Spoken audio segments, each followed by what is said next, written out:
cette appropriation de la part de l'État de ce qu'on appelle le 7e art. Entre les mains de l'État, le 7e art, c'est une affaire de propagande. Il faut se rappeler que le nazisme, que le stalinisme, que le fascisme, et j'ajoute également le nationalisme arabe aussi. Khalid en parle, mais effectivement, il faut ajouter cette dimension arabe, nationaliste, en matière de cinéma. Alors, pour aller vite, qu'est-ce que c'est que la cinéphilie? C'est très intéressant de la définir. Et là, je m'appuie sur un grand critique des cahiers du cinéma, qui est l'un des foyers mondiaux de la résistance cinéphilique à la propagande, n'est-ce pas, à la propagande cinématographique. Les cahiers du cinéma. Alors, Serge Danet dit une chose extrêmement importante pour nous, qui est toujours d'actualité, puisqu'on est en droit de parler aujourd'hui d'un post-propagandisme, qui se sert, comme disait Khalid, des médias, de l'Internet, etc. Mais c'est de la propagande, qu'elle soit séculière ou religieuse. Nous sommes dans une logique de propagande. J'en parlerai tout à l'heure. Alors, ce qui est important pour nous, c'est effectivement de rappeler ce que c'est que la cinéphilie. Qu'est-ce que c'est? Évidemment, elle est en voie de disparition, mais il y a tout de même des foyers de résistance. Le film dont je vais parler est un véritable foyer de résistance cinéphilique. Alors la cinéphilie, c'est tout simplement être hanté, oui, par le dogme religieux ou séculier, fascisant, stalinien ou autre, c'est ça le dogme, et penser à une écriture cinématographique. Alors c'est très intéressant, et Ali Safi nous le dit et nous le rappelle, que aussi bien au Maroc qu'à l'étranger, on ne parlait pas, dans le cadre des cinéphiles, de films documentaires ou de films de fiction. On disait écriture cinématographique ou film tout court. Le film. L'opposition documentaire, fiction, etc., ça, c'est une affaire de, je dirais, d'État, pour aller vite. C'est une affaire de structure à caractère commercial, etc. Le plaisir, le divertissement, c'est la fiction, le documentaire, c'est autre chose. On sait que c'est de la propagande. Mais, effectivement, les cinéphiles, eux, ne sont pas dans cette logique binaire documentaire-fiction. Ils sont dans la logique filmique et cinématographique. Et Serge Danet nous rappelle une chose essentielle. Ce qu'il y a de radical dans la cinéphilie, c'est que c'est une interrogation sur la propagande. C'est ça, au fond. Un critique cinéphile ou un cinéaste cinéphile, parce qu'il peut être un tâcheron au service des structures économiques, Hollywood, etc. Non, un cinéaste cinéphile ou un critique cinéphile, c'est quelqu'un qui a la conscience et de l'importance, finalement, d'une interrogation sur la propagande. Alors, je donne deux exemples. Un français et l'autre marocain. Avant de passer à Ali Safi. Le premier, tout le monde le connaît, c'est Jean-Luc Godard. Alors, il s'attaque à la propagande maoïste, évidemment le Parti communiste français, le stalinisme, et dans deux ou trois choses que je sais d'elle, un film sur la propagande commerciale, la publicité. Mais ce qui est intéressant, et ça nous intéresse, puisque si Mohamed parlait hier de la Palestine, Godard fait un film sur la Palestine, intitulé « Ici et ailleurs ». Et il s'attaque à la propagande de la révolution palestinienne, qui puise ses procédés, ses tics, dans la propagande, dit-il, de la Révolution française. La déclamation, le théâtre, la mise en scène, c'est-à-dire tout ce qui est au fond monarchique, quelque part, dit Godard. Il est méchant avec la Révolution française, mais s'il l'aime, il la défend, il la défend avec force, mais pour ce qui est des procédés de la propagande, il était intraitable. La Révolution palestinienne reconduit la propagande des États.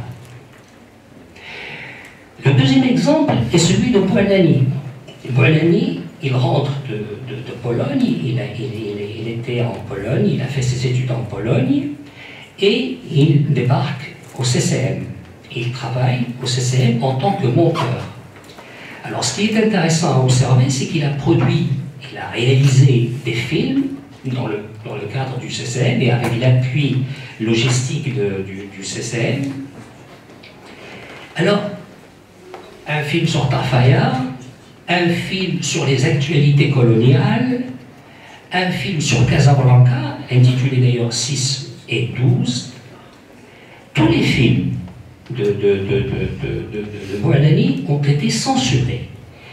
Et les plans et les séquences qui ont été censurées ont été littéralement brûlées. Alors ce n'est pas par hasard si dans un film de Ali Safi qui est pratiquement inédit, je l'ai vu par hasard, c'est un film en fait consacré à la filmographie de Polanyi, et dans ce film, ce qui est beau, c'est qu'il y a un entretien, donc un entretien posthume avec Polanyi. Et ce qu'il nous dit, qui résonne parfaitement avec ce que je viens de dire, il dit, voilà, moi j'ai eu affaire à des pendant la période dans laquelle il a, en fait, au cours de laquelle il a travaillé donc au CCM, en tant que monteur, il dit, franchement, j'ai eu affaire à des gestapistes. Il emploie le terme de Gestapo. Et donc c'est clair, la conscience que le cinéaste peut avoir du poids, le poids de la propagande peut aller jusqu'à qualifier la propagande de l'État national, de l'État-nation marocain, de gestapiste. Mais il ajoute, il faut dire que Hassan II était beaucoup plus intelligent que les gestapistes. Et il visait Rennem.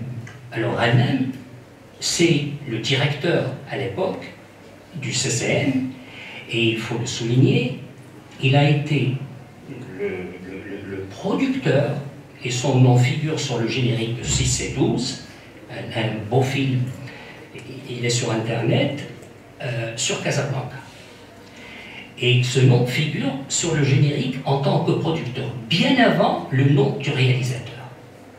C'est dire à quel point le CCM agissait effectivement comme une institution, finalement, de propagande. Alors pourquoi maintenant Ali Safi? Eh bien parce que c'est le fils, entre guillemets, spirituel. Il se réclame de Polanyi et des partis pris de Polanyi. Quels sont les... Grosso modo, et très rapidement, il y a un numéro exquis sur Polanyi, paru à Tanger, dans la revue Nejma, consacré entièrement aux travaux pluridisciplinaires de Polanyi. Il était cinéaste, bédéiste, poète, romancier, l'hôpital, poète et persienne, etc. Et il a fait un travail sublime avec le photographe Daoud Saïd, des poèmes comme légende des photos. Et donc, ce qui est intéressant, pour résumer un petit peu le synopsis, c'est pratiquement ce que j'ai envie de dire, mais il y a quand même un aspect très important dans le livre, dans le film de Ali Safi, c'est que il nous rappelle ce contexte dans lequel il travaille, c'est-à-dire la cinéphilie, comme forme de résistance à la propagande. Et la propagande dont il s'agit, c'est celle donc de l'État-nation marocain, qui se réclame d'un nationalisme, etc. Alors, à ce propos, je voudrais dire très rapidement, pour définir un petit peu la nature de la propagande de l'État-nation marocain. Très rapidement, et ça rejoint ce qui a été dit plus ou moins par tout le monde, c'est qu'en réalité, le colonialisme, dans l'esprit du colonialisme, la propagande consistait à typifier les Marocains, c'est-à-dire à dégager les différences, mais il s'agissait de les opposer les unes aux autres.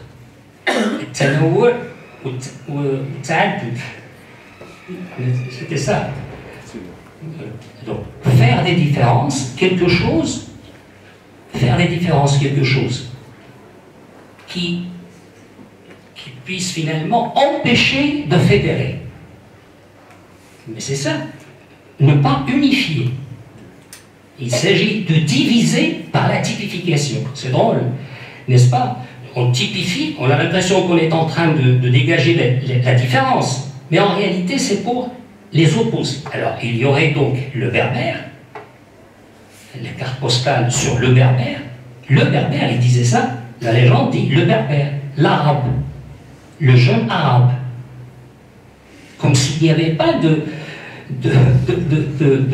d'interconnexion, de brassage et de métissage. Donc c'était dans une vision claire, une stratégie de division. Alors, l'État national s'inscrit à quelques nuances près dans cette logique, puisque en réalité, la folklorisation, on peut parler non pas de typification, mais de folklorisation. Alors là, il y a un paragraphe très intéressant, très éclairant dans Hassan II et le Maroc, où l'Arwi Abdallah, le Maroc, oui, Maroc et Hassan II, c'est autre chose, absolument. Le Maroc et Hassan II, dans lequel il précise qu'effectivement, Hassan II avait le souci de la fédération. C'est tout à fait dans la logique d'un homme d'État. Un homme d'État, un nationaliste qui fonde un État, n'est-ce pas, ou un homme d'État qui cherche donc à donner des structures d'État à une nation. Larouille relève qu'il avait la conscience de l'importance de la fédération. Alors, le folklore, c'est pour fédérer la nation, pour unifier, pour créer l'homogénéité nécessaire. Mais on le sait, ça rejoint finalement la typification, puisque au final, le processus de folklorisation se fait sous la tutelle ou la houlette finalement d'une espèce d'unité à tout prix et sans faille. Il n'y a pas de dynamique, n'est-ce pas, de marge qui puisse finalement permettre un débat, des polémiques, etc. au sein de ce qui fédère. Donc, au final, c'est l'idée finalement d'unifier à tout prix.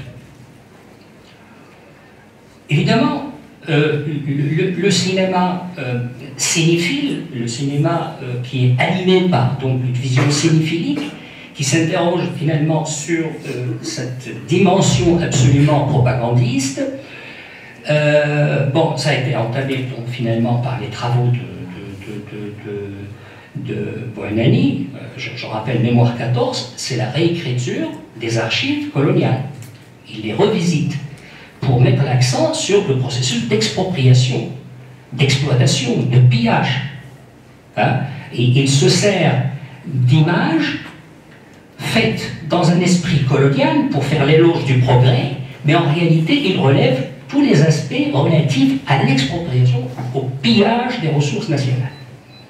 Donc c'est une réécriture, vraiment un travail de contre-archivage. Autant le colon archivait son travail comment dirais-je, de mise en progrès du pays, autant lui, il contre-archive, il contre-légende finalement ce travail. Donc ce travail, finalement mené avec lucidité et intelligence par Bouhanani, va être repris par Ali Safi. Alors c'est à l'occasion justement de sa rencontre avec un militant. Aziz Trebakh, ex-prisonnier politique de l'extrême gauche, il est Hamam. Alors, il a déjà publié un récit témoignage intitulé donc Il est Hamam, autopsie d'un calvaire, voilà, en 2009. Et il va tout simplement reprendre la même logique critique et autocritique qu'il a donc mené à bien dans l'organisation et en dehors de l'organisation, hors l'organisation. C'est-à-dire dans Iman, et bien sûr, totalement libéré de son poids. C'est très intéressant de voir cette rencontre entre un cinéaste sensible à la question de la propagande et un militant victime, justement, de ce qu'il a dit lui-même à plusieurs reprises, d'une propagande. En réalité, le marxisme-léninisme, dans la version qui a été celle d'Iman, c'est beaucoup plus une langue de bois post-stalinienne ou post-léniniste, etc. Pour lui, c'est vraiment quelque chose qui n'a absolument rien avec la vie, avec, en tout cas, sa propre vie. Et c'est ce que je vais essayer de dire très rapidement. Je ne sais pas. 5 minutes, très bien. Alors, bon, je crois que j'ai dit à peu près l'essentiel. Et j'aimerais simplement lire, oui, 3 petites pages qui résument un petit peu l'entretien avec... Alors, qu'en est-il maintenant du parcours de l'ex-militant professionnel? Alors, le terme professionnel est un terme officiel de l'organisation. On parlait de militant professionnel. Et qui est en même temps le passionné de cinéma. Donc, ce qui est intéressant, c'est que la rencontre avec Aziz Safi, c'est vraiment la rencontre avec un militant cinéphile. Aziz Tepa adore le cinéma. Dans une déjà imagée, sobre et rigoureuse, d'entrée, il met d'abord l'accent sur quelques-unes des raisons d'une rupture avec la logique des priorités, d'un programme de lutte idéologique et d'un engagement politique. Le film d'Aziz Safi est une occasion de revenir au présent sur son passé ou notre passé, en chirurgien désenchanté et heureux d'avoir rompu avec une réelle chape de plomb. En citant un fragment d'une célèbre chanson de Nasr Diwan, Rire Khodouni, vous n'avez qu'à me prendre, par Dieu, vous n'avez qu'à me prendre. Vous n'avez qu'à me prendre, mon cœur est entre les mains du forgeron, il le traite sans tendresse ni pitié. Il y assène coup sur coup, et surtout aussitôt refroidi, il le brûle encore.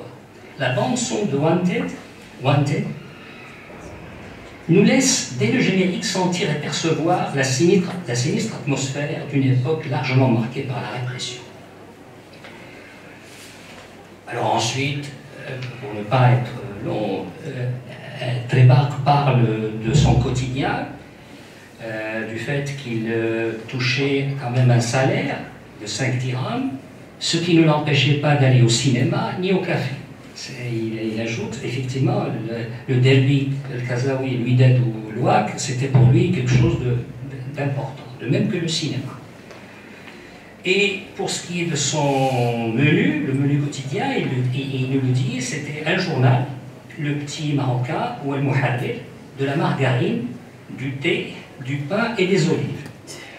Et il ajoute, dans une espèce de nature morte comme ça, mais moins bucolique que tout à l'heure, Ronéo, lit improvisé, cartouche d'encre, paquet de tracts et vietnamienne.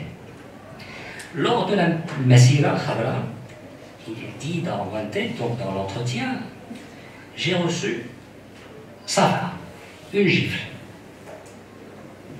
La gifle d'une histoire en marche à travers laquelle ce dernier, l'ex-militant, s'était vu littéralement hors contexte. Kharij as-siyaq. Le Masira al-Khadra, il s'est senti littéralement, il le dit lui-même, Kharij as-siyaq.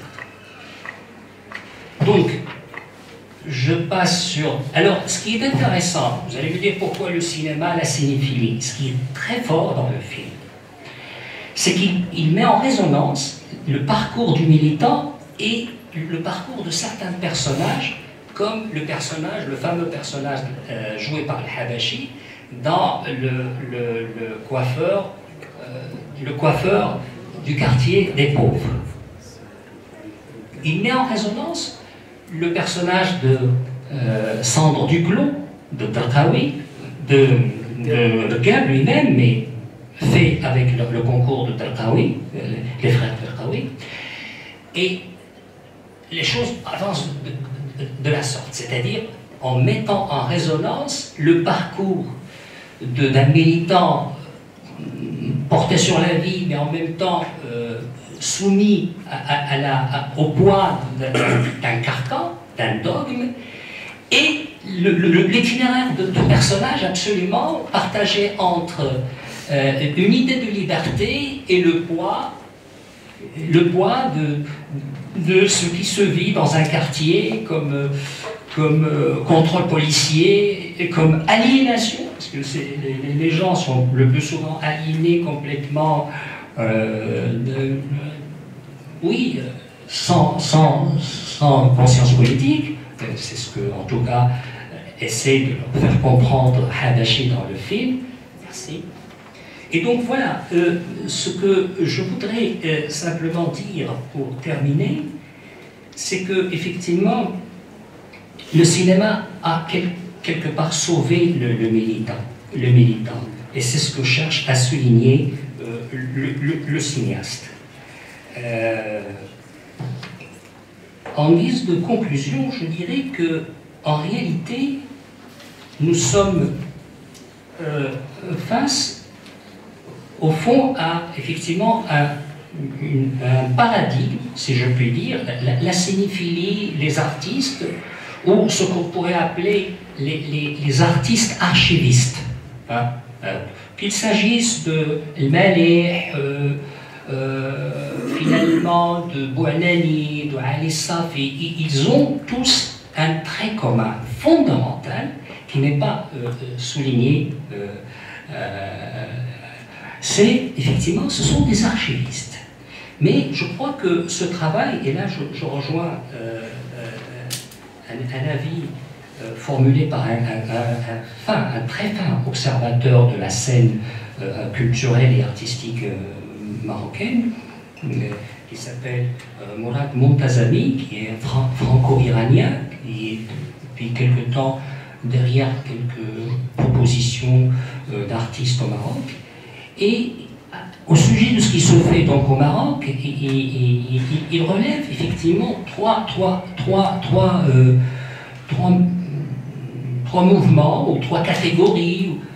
La première, il l'appelle archiver l'utopie. Et effectivement, j'ai l'impression que le travail de Ali Safi vérifie parfaitement, de même que celui de Maleh, etc. Il y a effectivement cette chose, cette espèce de désir, c'est d'archiver les utopies. Alors, archiver le cinéma national, puisque dans le générique de Ali Safi, Ali cite 10 cinéastes qu'il qualifie de participants. Il considère que Wanted, le film, a été fait en partie ou totalement par le concours de 10 cinéastes qui l'ont précédé. C'est très intéressant. Le nom d'auteur Ali Safi, pour lui, c'est un nom qui a des doubles, tout simplement. Une communauté de doubles. C'est très intéressant. Et donc, effectivement, l'idée d'archiver les utopies, comme l'utopie d'un cinéma national marocain. Je n'ai pas assez de temps pour revenir sur la marocanité, revendiquée d'ailleurs pour la première fois par Bouanani. Il parle de la nécessité d'un cinéma marocain. Alors c'est lui qui est conscient du poids de la propagande, de la folklorisation. Il parle, n'empêche qu'il parle absolument ouvertement de la marocanité du cinéma. Donc archiver les utopies. Cette utopie d'un cinéma marocain. On pourrait parler de l'utopie, comme l'a souligné notre collègue, l'utopie d'une peinture marocaine, qui aurait des sous-bassements locaux, absolument, ça remonte au rupestre, etc. Donc ça c'est très important de continuer à parler, tout à l'heure Khalid parlait de l'idée de dégager l'idée de nation de toute dimension ethnique, linguistique, n'est-ce pas, territoriale, etc. Je crois qu'il faut aller à contre-courant de cette volonté de pouvoir. Et le deuxième point, pour ne pas être long, je m'excuse, c'est les deux auxquels je tiens. Le deuxième, effectivement, après l'archiver l'utopie, il y a l'idée de réécrire les mythes. Alors, c'est très important de voir à quel point Aziz Klebar revient sur la figure, par exemple, entre autres, de Sarfati. Sarfati en prison, après, etc., mais c'est un homme tout court, avec ses contradictions, etc. Il le démythifie totalement. Totalement. Il prend ses distances avec des idoles, il parle même de Bombarka, etc. Bon, on était pratiquement désarmés devant des idoles comme ça, et il lance un appel pour que, effectivement, pour qu'on en finisse avec les idoles. Troisième catégorie, eh bien là, c'est très important, la catégorie qu'il résume par rêver la ville. Le rêver la ville. Ça rejoint ce que disait Khatibi, parce que Khatibi a toujours rêvé d'une ville qui n'est ni Fès, ni Marrakech, mais qui en saurait un petit peu la synthèse. Rêver la ville, avec ses places, avec ses lieux, avec ses couleurs, etc., etc. Voilà, donc je crois que j'ai dit l'essentiel, même si j'aurais aimé dire une chose à propos de ce qui traverse finalement cette cinéma de la cinéphilie. Et Khalid parlait tout à l'heure des citoyens conceptuels. Eh bien, il faut dire que ce cinéma de la cinéphilie est fortement préoccupé par l'idée des figurants. Et les grands cinéastes de chez nous, c'est toujours comment construire un personnage qui ne soit pas un figurant. Je crois que le citoyen conceptuel, c'est un figurant. Deux films à retenir de Ali Safi. Le premier est de Ali Safi, s'intitule Ouarzazate Mori, qui date de 2001. Eh bien, ça porte de bout en bout sur la ville d'Ouarzazate et le rôle joué par les citoyens, le rôle qui est le leur dans les films étrangers, de figurants. Il donne le portrait des figurants travaillant dans les productions internationales. Le deuxième film, le dernier, il est de Daoud Oud-Saïd, et qui est vraiment un hommage au film de Ali Safi. Il s'intitule En attendant Pasolini.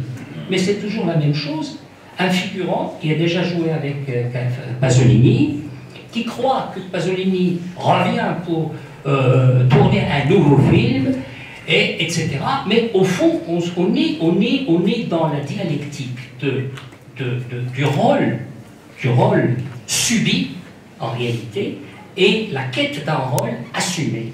Et merci. Merci à Krim pour cette fructueuse communication dans laquelle tu es revenu sur le processus, donc, ou le concept de cinéphilie, qui est considéré comme un processus de résistance au moment où nous assistons donc à l'appropriation des médias du cinéma par l'État. Alors, tu as évoqué donc la figure de Ali Safi comme étant un militant cinéphile. Tu es revenu également sur deux choses, peut-être différentes, mais qui sont identiques, à savoir le colonialisme, c'est-à-dire comment le colonialisme a-t-il représenté les Marocains. Et là, tu as parlé donc de typification des Marocains, dans typification des Marocains qui consiste donc à enfermer le Marocain dans l'image du berbère et de l'arabe. En face, nous avons exactement le même procédé avec l'État-nation marocain, qui, entre autres, s'est inspiré de la typification, mais pour donner ce que tu appelais la folklorisation. Et la folklorisation qui est justement, qui consiste à fédérer, à unifier, si vous voulez, un peuple sous la tutelle d'une autorité. Par la suite, tu es revenu sur le film et tu as mis l'accent donc sur trois grands points qui sont importants et qui résument en quelque sorte la démarche de Ali Safi, à savoir donc revenir et défendre la marocanité du cinéma, archiver, donc tu as parlé des archives des utopies du cinéma marocain, sur la réécriture des mythes et rêver la ville. Tels sont donc les trois critères qui peuvent résumer donc la démarche cinématographique de Ali Safi. Voilà, donc ainsi on va dire les communications donc, se terminent donc, avec l'intervention de M. Abdelkarim Chiguel. À présent, donc, je vais donner la parole à la salle. On va donner un petit quart d'heure. Hein. Il est déjà 15 presque, donc un quart d'heure s'il vous plaît. Donc j'ouvre la liste et pour le débat. Alors, je note.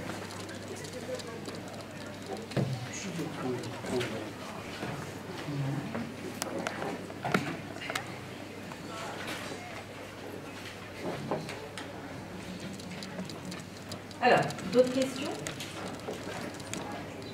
Y aurait-il d'autres questions des étudiants?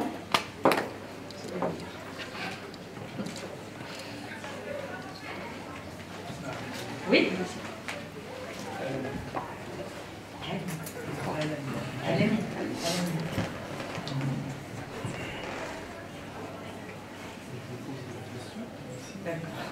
Khalid?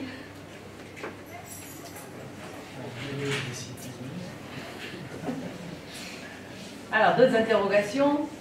D'autres questions?